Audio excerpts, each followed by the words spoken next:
name's Ryan Miller, and for the past 15 years, I've helped hundreds of people to raise millions of dollars for their funds and for their startups. If you're serious about raising money, launching your business, or taking your life to the next level, this show will give you the answers so that you too can enjoy your pursuit of making billions. Let's get into it. I found myself reading about bootstrapping more and more. Now, I know what you're thinking. A VC reading about bootstrapping? Yeah, guilty. In fact, my knowledge has led me to the man who literally wrote the book on bootstrapping, and he's about to serve up the 10 immutable laws of bootstrapping so that you too can enjoy your pursuit of making billions. Let's get into it. Hey, welcome to another episode of Making Billions. I'm your host, Ryan Miller, and today I have my dear friend, James Benham. James is the tech entrepreneur in the insurtech space.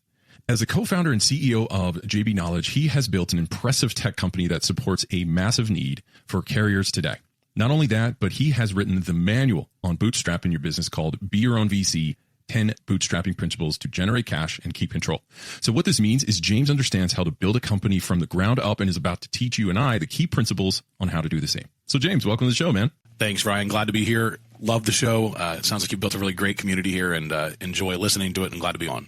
Yeah, thank you. It's an honor. We've hit the top 2% in the world, and it's all because of amazing guests just like you. So we're fortunate to have you, and I'm excited to get into that. And we're going to get into all the stuff about bootstrapping, but right out of the gates, maybe you can warm us up. Who's James? What do you do now? And then we can get into some tasty tips for the beginners. Sure. I'm from Baton Rouge, Louisiana, the deep south. Did a couple of internships with PricewaterhouseCoopers. Decided that wasn't for me. Just called my dad up, called a high school buddy of mine up and said, let's start a company and deliver high quality enterprise software services to the small to medium market. And that was 23 years ago. I've really enjoyed building a global business. We've got offices in Argentina and South Africa and Texas. And we've got people in some other countries other than that, which is really exciting. 280 teammates now. And we service some of the largest insurance companies in the world. So the original plan was to service small to medium companies. And now we've got some monsters as far as the size of company that we work for. And we build great software every day. We did bootstrap with a few $1,000 in the dorm room to here. I've got amazing co-founders, amazing teammate. It's been a fun ride for the last 44 years. Man, I love it, my man. So you're a busy guy. So the riches are in the niches. And yes, in a former life, I'm still a recovering executive. I was the CFO of an insurance company. So I do have a lot of love for that industry. And folks, it's a very exciting industry. I didn't think so until you get into it. And all of a sudden you're like, oh, the insurance industry is humongous. It is fantastic. And we're going to chop it up. And this is why I was excited to have you in, because anybody in high finance or anything in finance really knows their stuff. And my friend James is definitely one of these guys. So, let's talk to the beginners in the audience. What would you say in your experience, because you talk a lot about be your own VC, bootstrap, these 10 principles. What are those 10 principles and how do they help people win in the early days? Yeah, well, there's a lot of discussion in the business community about putting your pitch deck together and going and raising money and pitching VCs and getting angel investors and friends and family round and angel round and pre-seed round and Series A, Series B, Series C. And that's a crazy train that you can hop on. And look, it does work sometimes. It does work sometimes. But I really posit that there's a different way of building a business that really wasn't talked about well in college. Degree in accounting, master's in business. We just didn't talk about bootstrapping. They talk a lot about leverage and debt and fundraising, but they don't talk about building what you have to build so you can build what you want to build and maintaining control and building a business for a lifetime. And, there's a lot of really great things about bootstrapping. There's a lot of horrifying things about bootstrapping as well. But when I got through with selling SmartBid, which was one of our subsidiaries, I said, I get asked for business advice a lot. I mentor students at Texas A&M still because I'm only a few miles from campus. I really enjoy talking about it, but I needed to write all this down and put it in a book and just say, hey, look, read this and then call me. And then we'll talk after you've read this, because this encapsulates most of my advice and most of the advice that my father, who's a really close friend of mine, has given me. And, obviously business partner too, co-founder. And same thing with Sebastian Costa, my chief operating officer, right-hand man, great friend and business partner, all the advice that they gave me and the stuff I learned along the way. And I just tried to boil it down to 10 really important points I think are important to remember for people, and then backed it up with a lot of stories. And so we definitely talk about cash being king, because I've seen so many companies go out of business. They grow their way out of business because they're ignoring the cash flow and ignoring cash reserves. When COVID hit, we saw a lot of companies get caught short on cash because they weren't thinking about having cash reserves and really paying attention to that cash flow statement, paying attention to generating cash and collecting cash and stockpiling it, how important it is. We talk about, rule number 2, getting out of and staying out of debt. I mean, that's super important. I'm a huge Dave Ramsey fan, and I'm a really big opponent of leverage unless you absolutely need it for equipment or facilities. I have a really big problem with heavily levering up. And also talk about a lot about my kind of like my main central premise of bootstrapping is that you have to have an incredible amount of patience and being willing to wait and wait and wait and wait. And you have to build a cash machine first, and then you can use that cash to build what you really want to do. So I say you have to build what you have to so you can build what you want to. That's that next rule. Because that's what we had to do. We had to build a cash generating machine in our service business so that we could take that cash and fund our product business, which is the business we really wanted to invest in. Then you also talk about the number one rule of business, which is survive. A lot of people kind of forget that the main thing you're supposed to do as a CEO is manage risk, mitigate risk, and help the business survive difficult times like COVID, like economic collapses, like 9/11, which happened right after I started this business, like the .com bust, which happened right before I started this business, like the Great Recession in 2008, which decimated so many companies. You've got to learn how to survive. Fifth rule is to choose your partners as carefully as you choose your spouse. You got to be really careful with your partners, and you got to pick them really carefully and really cautiously. I see a lot of people hand out equity way too fast to people that don't end up being in the business later, and so you got to be really cautious with that. And so we talk about those, and then the next one is get out and sell. I talk about the CEO being the chief evangelizing officer. I meet a lot of CEOs, especially bootstrap CEOs, that think they can just hire a salesperson to go do the pitching for them. And the reality is, in a bootstrap business, the top dog's got to go sell. You've got to go close deals, and you got to be willing to get out and sell and do it yourself. I still do demos every week. I still call on prospects every week. I still travel and call on prospects every week. I've got 280 people, and I am still heavily involved in account management and sales. And then we talk about being willing to rewrite your rules, but not your values, and have a whole set of stories around when we went to Argentina, maintaining our values, but changing our business rules so our business would work in Argentina, the same as South Africa. You have to be willing to say, hey, look, we have our 6 core values for us. I'll talk about this later. We've got our 6 core values.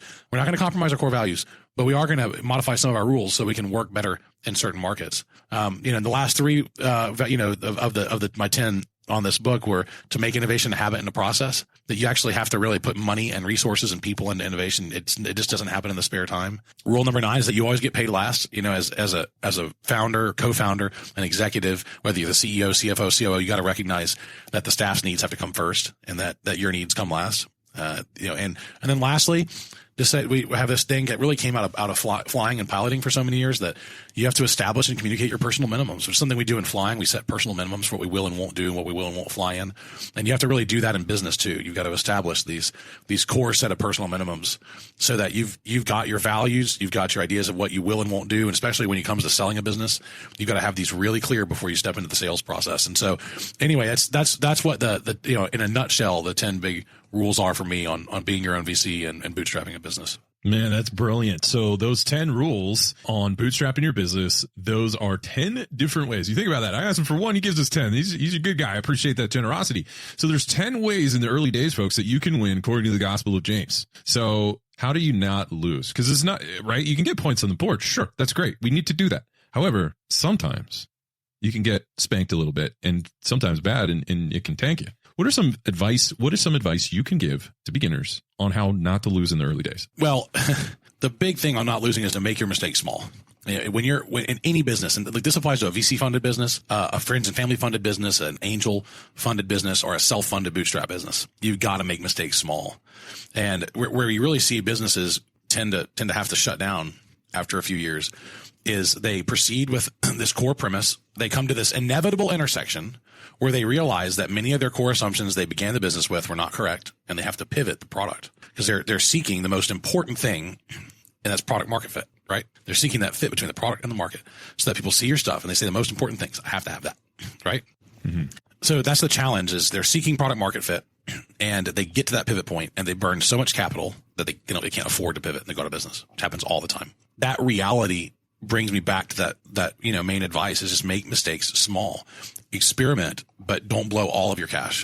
Build the product, but build the MVP, the minimum viable product. Don't build the Cadillac, build the Chevy. Build the things that get you down the road so you can get it in front of customers and you can find out if when they said they were interested, if they actually will give you a credit card to pay money. Yeah. There's a huge difference between a prospect saying, man, if you all built that, I would totally buy it. And then you go back to them and you say, okay, give me your credit card.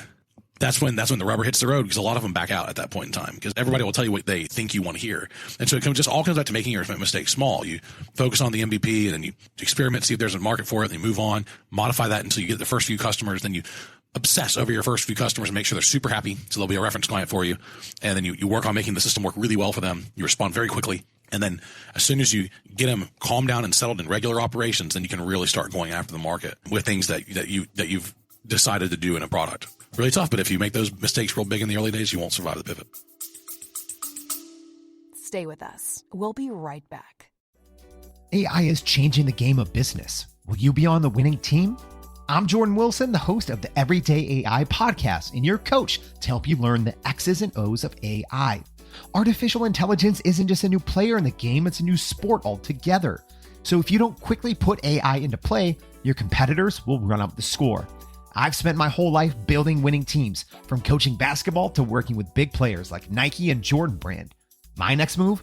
Helping you win with Everyday AI. Listen wherever you get your podcasts or on everydayaipodcast.com. Let's tap into AI together and put points on the board. Man, so developing product market fit and also just make your mistakes early, which is equivalent of small. Yeah. So those are some very, very good pieces of wisdom for people to just not screw up and not lose in the early days. And part of that, Ryan, is finding a niche too. You know, like if you can really find something narrow that you can be really good at, it's a lot easier to identify your competitors, to compete in a market, to find the right trade shows and the associations. If you're really broad in the early days, especially with the bootstrap business, it's just too expensive to go buy the market. Agreed. So yeah, so it does, and I 100% agree, my man, James. The riches are in the niches. Go first, you go deep, then you go wide, not the other way around. And too often, I've seen entrepreneurs who end up not being very successful is they go wide too soon. It's better to be 100 miles deep and 2 inches wide than it is to be the opposite, right? So that being said, thank you for watching. If you've made it this far, we must be friends. So don't forget to like, subscribe, and click that notification button. Now, let's get back to the show.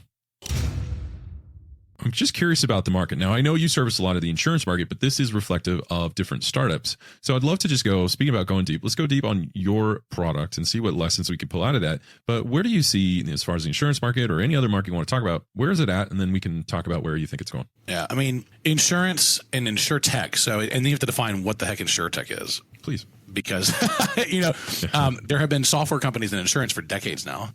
Mm-hmm. One of the challenges the insurance market has is that it was an early adopter to mainframe systems. And so you have a lot of legacy AS400, COBOL, Java, old Java systems that are running the industry. And by running, I mean the policy administration systems, the claims handling systems, the data aggregation, reporting, exchange, EDI systems. They're built on some really old legacy tech. And it's really hard to migrate. So they really have like a first mover's burden, where they adopted early with digital solutions because they really needed to manage the data and the money. The end result is now they're left with a pretty large legacy burden. Whereas one of the other industries, SmartBid, the company we sold in 2018, was in the construction space. They were still largely on Microsoft Excel. I mean, 60-70% of the industry was Excel.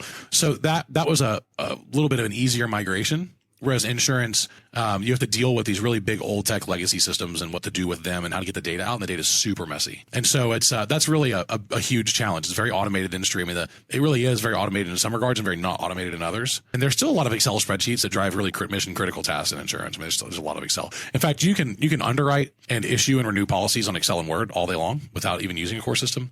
And some of the largest insurance carriers do that for new lines of business. So I'd say that's it. InsurTech is a company that's leveraging modern tech, IoT, mobile, connected APIs. People used to say blockchain, and now they've kind of given up talking about blockchain. And of course, now they're talking a lot about AI and, leveraging that combination and big data to a big extent. Big data is a really hot thing in InsurTech, and leveraging it to really transform the speed at which you can get a quote and you can bind the policy and you can pay, and the speed at which you can resolve and settle a claim, and then the accuracy with which you set rates for the insurance policy, and the accuracy with which you recommend how much and what should be paid out on claims. So that's really kind of InsurTech as a whole. But the main line, old players, big multi-billion-dollar players in the insurance carrier and TPA space, have invested so heavily in technology that it's kind of hard to even distinguish companies that identify as InsurTech and companies that identify as traditional carriers, because a lot of them have identical parallel efforts on IoT, on big data, on connectivity, on APIs. And so it's really a fascinating time where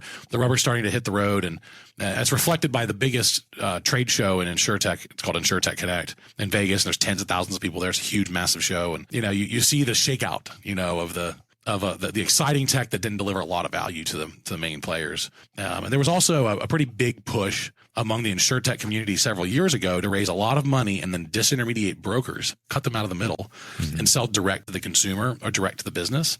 And that hasn't worked out really well for a lot of them. And if you look at like one of the biggest examples that was a high flying public stock at one point, there's really two of them, Lemonade and Hippo. Both are 80 to 95% down from their market highs, their 5-year highs. Like 80 to 95% down from their peak market value, which is really appalling how much equity value they've lost over the last 3 years. So I'm going to chime in on that. So I'm curious, why do you think that is? Because folks, we're not just talking about insurance, even though we are talking about insurance. We're talking about general startups. There's market forces. There's internal forces. There's a lot of things going on. There's impressions that, hey, this new thing, this new distribution, it's going to take over the market. We're all going in this direction. Everybody line up, fall in line, and go this way. We had a few people do it. It's not working out for them. Well, financially, why do you think that is? Financially, it's not working out for them. You're right. So I'm curious of what you think. What happened?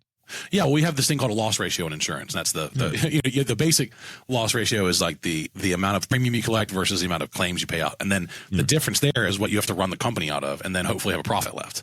And the loss ratios on these high flying insurtechs have been absolutely terrible, like really bad. They've been bleeding a lot of cash. And so their core premise in raising so much capital and having such a high valuation, their core premise was that they were going to be able to set rates more accurately, pay claims more accurately, more rapidly. That they were going to be able to acquire business faster to go direct to the consumer. And the reality is they get eaten alive by their marketing expenses. Their loss ratios are way too high. They're paying out too much on claims. And so a lot of these assumptions have not yielded actual financial results. And, profitability is like gravity. It applies whether you want it to or not. You've got to generate a profit in a business or it's not worth anything. Yes. Despite the fact that it may have IPO'd for billions of dollars, the fact is that the public markets are brutal. If you don't make money and deliver value back to the shareholders, you get shellacked on your equity value, as you should. Yes. And, the growth at all costs VC funded mindset leads founders to believe that if they just keep growing top line, that they'll continue to be rewarded. And that's just not how it works when you go to the public market. There it is. Yeah. So top line growth. So this is a lesson that we've learned here. Top line growth, right? It's great, right? I build financial. Well, I've done the whole thing. So we technically we will a lot of the times just still teach you build a financial model, you grow your revenue, and then everything is linked to that. But this is one of the things that we learn. And number two, so top line growth is important, but it's not everything. That's number one. You keep me honest, James. Number two, what I think I'm hearing is this is something that I always understand. I'll give you folks a little trick that I do as a VC. So when I meet a founder, and if they're obsessed with building a great product, well, yeah, you got to do that. But when I meet an experienced founder, meaning someone who really knows the industry, someone like James, for example, they also focus on distribution. And so what you're talking about is these guys have these direct-to-consumer models and all these different things happen. But where it went sideways was distribution. And so it's not enough to have top-line growth. That is important. It's not enough to just have a great product. That is important. But it is also equally important, just my opinion. James, you did not say that. This is just me from the other side. The vulture capital in me tells me that you also really need to pay attention to distribution. It does you no good to build the world's best product that no one's ever heard of. So distribution matters, I would argue, just as much as a quality product and just as much as top-line revenue growth. Would you agree? Yeah, absolutely. Marketing is generating demand for a product and sales is converting that demand into revenue, right? That's just in general. Some people conflate sales and marketing into like one term and like these are very different disciplines. Distribution is a phrase we use a lot in insurance. And we really understand what it means because it's a very well-defined term. When we say distribution in the tech industry, they don't always exactly understand what you're talking about. That's fair. Yep. It just in general, it's kind of a weird thing, weird anomaly. I love the insurance definition of distribution though, and that is how you distribute your product from the source originator of the paper to the people that are buying the paper. And and generally, and this is continuing to happen, that carriers generally distribute through brokers because it turns out, despite all the arguments about brokers being needing to be disintermediated, the reality is that people need a trusted advisor to shepherd them through what they need to buy and what lines they need to buy and from whom. And going on websites just doesn't really do it for a whole lot of people.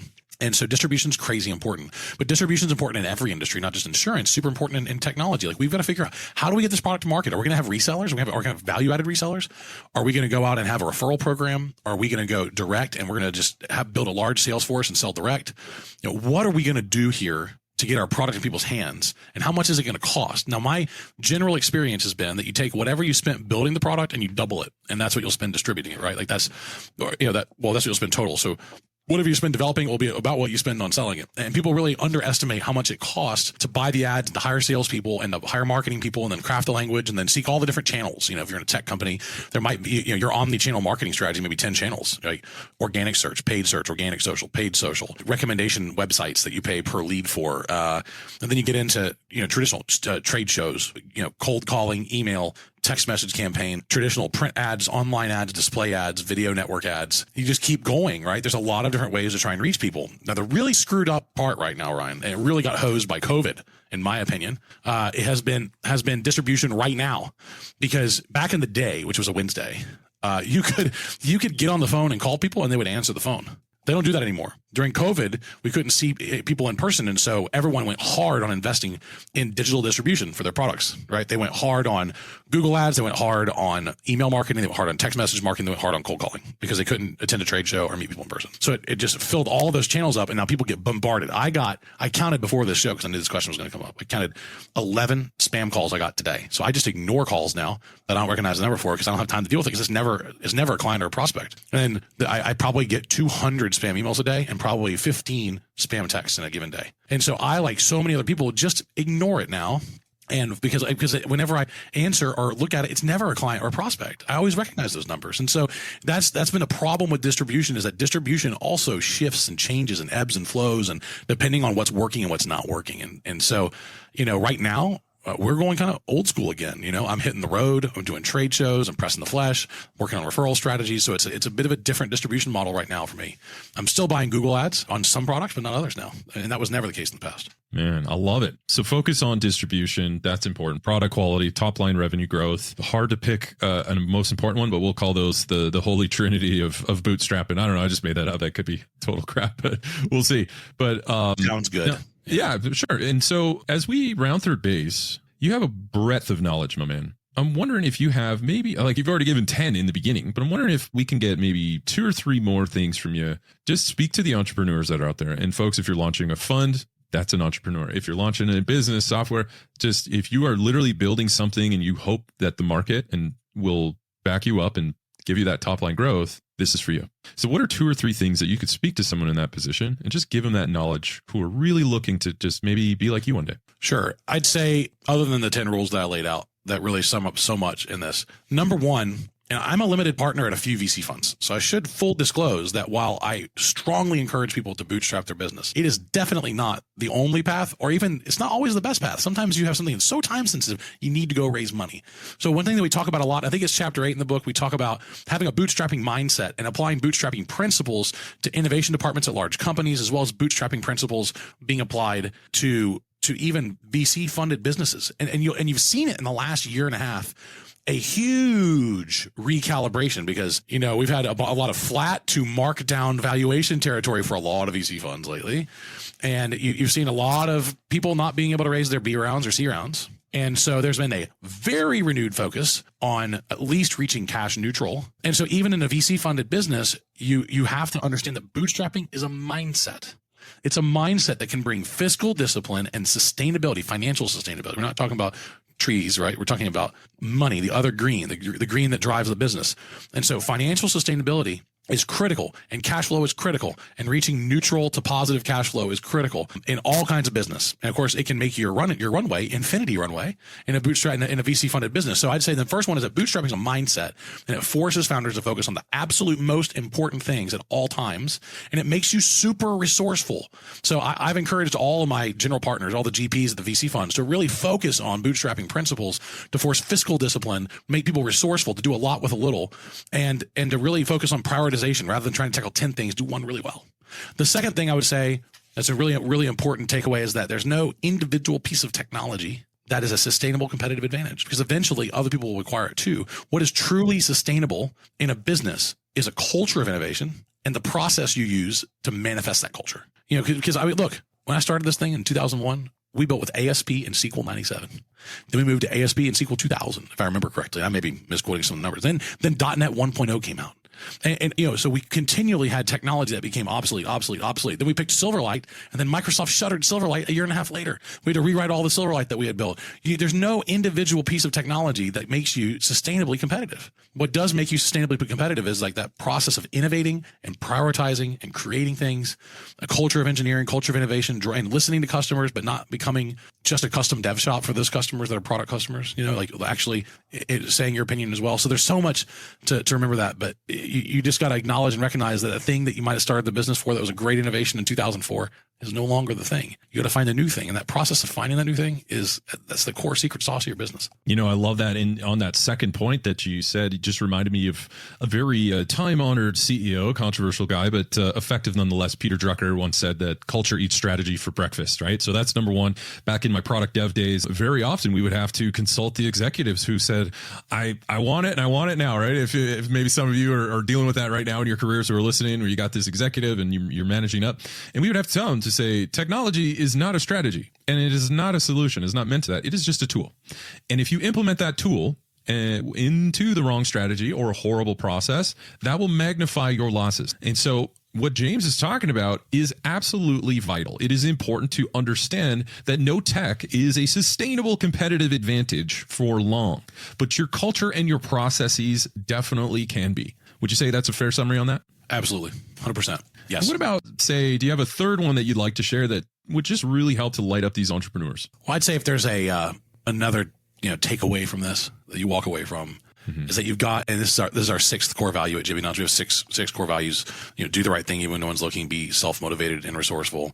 Show respect. Have each other's backs. Think lean. There's all these great values that we focus on, right? But number 6 is enjoy the ride and geek out.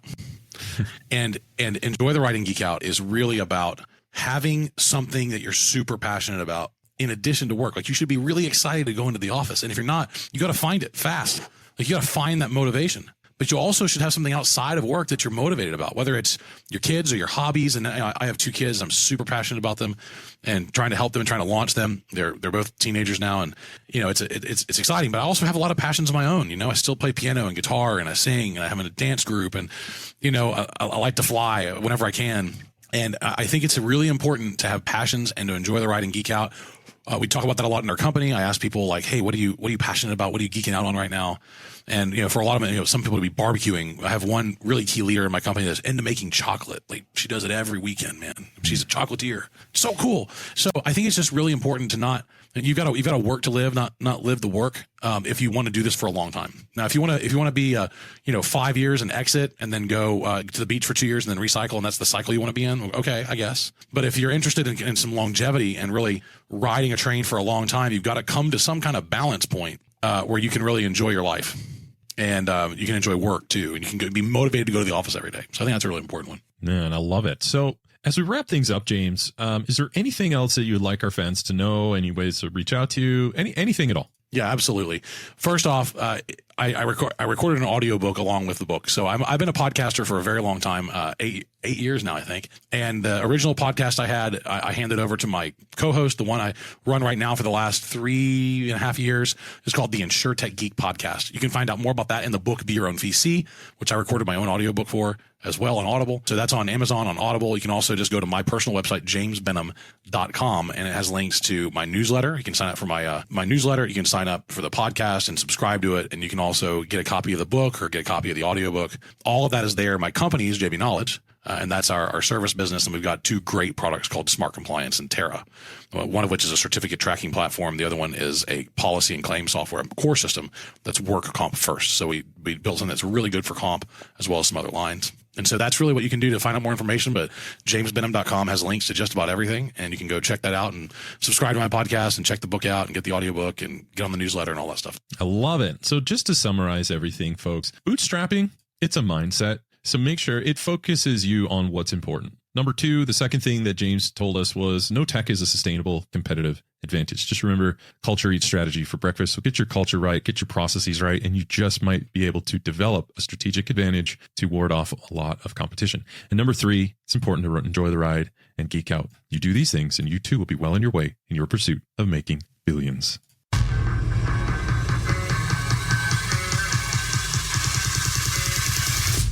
Wow, what a show.